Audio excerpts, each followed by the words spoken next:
ವರ್ಷಗಳಿಂದ ಅದೇ ಜಾಗದಲ್ಲಿ ವ್ಯವಸಾಯ ಸಾಗುವಳಿ ಪತ್ರ ಮಾಡ್ಕೊಳ್ತಾ ಇದ್ದೇನೆ ಅಂತ ಪಂಗನಾಮವನ್ನ ಹಾಕಲಾಗಿದೆ. ನೋಡಿ, ಹಲವು ವರ್ಷಗಳಿಂದ ಅದೇ ಜಾಗದಲ್ಲಿ ವ್ಯವಸಾಯವನ್ನ ಮಾಡ್ತಾ ಇದ್ದಾರೆ. ಸಾಗುವಳಿ ಪತ್ರ ಮಾಡಿಕೊಡ್ತೇನೆ ಅಂತ ಪಂಗನಾಮವನ್ನ ಹಾಕಲಾಗಿದೆ.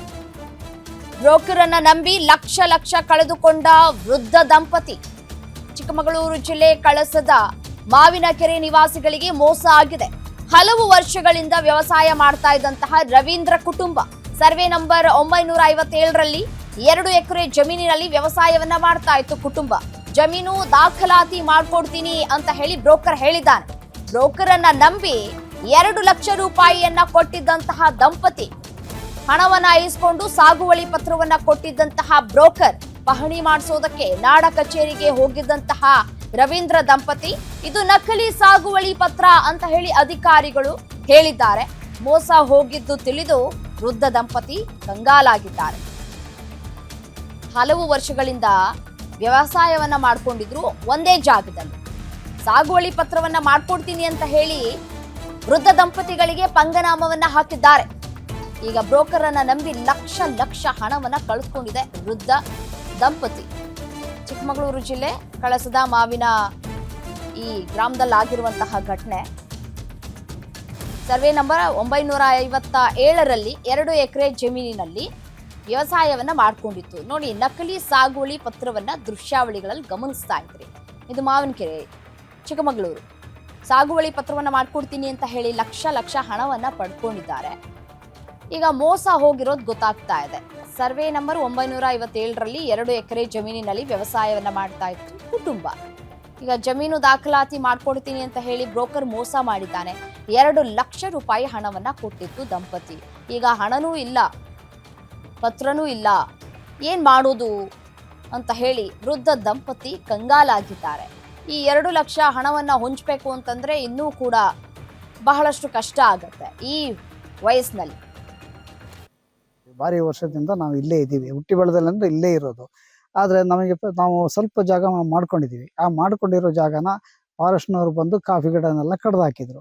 ಆಮೇಲೆ ಹೋಗಿ ಕೇಳಿದರೆ ನಾವು ಅದು ಹಂಗೆ ಹಿಂಗೆ ಅಂತೆಲ್ಲ ಹೇಳಿದ್ರು. ಏನು ಮಾಡಬೇಕಂತ ನಮಗೆ ಗೊತ್ತಾಗ್ತಿಲ್ಲ. ಆಮೇಲೆ ಲಾಸ್ಟಿಗೆ ಮತ್ತೊಬ್ಬರು ಖಾಸಗಿ ವ್ಯಕ್ತಿಯೊಬ್ಬರು ಬಂದು ನಾನು ಮಾಡ್ಕೊಡ್ತೀನಿ ಅಂತ ಹೇಳಿ ಮಾಡಿದರು. ಅದು ಮಾಡುವಾಗ ಏನಾಯಿತು, ಸಾಗುವಳಿ ಚೀಟಿ ಕೊಡ್ತೀನಿ ಅಂತ ಪಾಣಿ ಎಲ್ಲ ಸ್ಕೆಚ್ ಎಲ್ಲ ಮಾಡಿಕೊಟ್ಟಿದ್ದಾರೆ. ಸಾಗುವಳಿ ಚೀಟಿ ಕೊಡುವಾಗ ಈಗ ಅಧಿಕಾರಿಗಳ ಹತ್ರ ಹೋಗಿ ಕೇಳಿದರೆ ಅದು ಬೋಗಸ್ಸು ಅಂತ ಹೇಳ್ತಾ ಇದ್ದಾರೆ. ನಾವು ಭಾರಿ ವರ್ಷದಿಂದ ಇಲ್ಲೇ ಹುಟ್ಟಿ ಬೆಳೆದು ಇಲ್ಲೇ ಇರೋದು. ನಾವು ಏನು ಮಾಡಬೇಕು ಅಂತ ಗೊತ್ತಾಗ್ತಿಲ್ಲ. ಆದರೆ ನಾವೀಗ ಕಮ್ಯುನಿಸ್ಟ್ ಪಕ್ಷದವ್ರ ಹತ್ರ ಸೇರ್ಕೊಂಡು ಏನೋ ಒಂದು ಮಾಡಿಕೊಡಿ ಅಂತ ಹೇಳಿ ತೀರ್ಮಾನ ತಗೊಂಡು ಮಾಡ್ತಾ ಇದ್ದೀವಿ. ದಾಖಲಾತಿ ಏನು ಕೊಡ್ತಾ ಇಲ್ಲ, ಏನು ತೋರಿಸ್ತಾ ಇಲ್ಲ.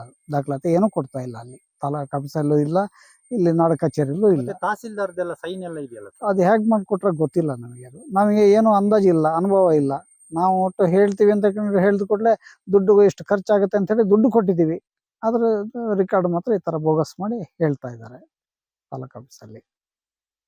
ಯಾವುದೂ ರೆಕಾರ್ಡ್ ಇದೇ ವಿಚಾರಕ್ಕೆ ಸಂಬಂಧಪಟ್ಟಂತೆ ಮತ್ತಷ್ಟು ಡೀಟೇಲ್ಸ್ ಕೊಡ್ತಾ ಹೋಗ್ತಾರೆ ನಮ್ಮ ಪ್ರತಿನಿಧಿ ಭರತ್ ದೂರವಾಣಿ ಸಂಪರ್ಕದಲ್ಲಿದ್ದಾರೆ. ಭರತ್, ಈ ಸಾಗುವಳಿ ಪತ್ರವನ್ನ ಮಾಡ್ಕೊಡ್ತೀನಿ ಅಂತ ಪಂಗನಾಮ ಹಾಕಿದ್ದಂತಹ ವ್ಯಕ್ತಿ ಯಾರು?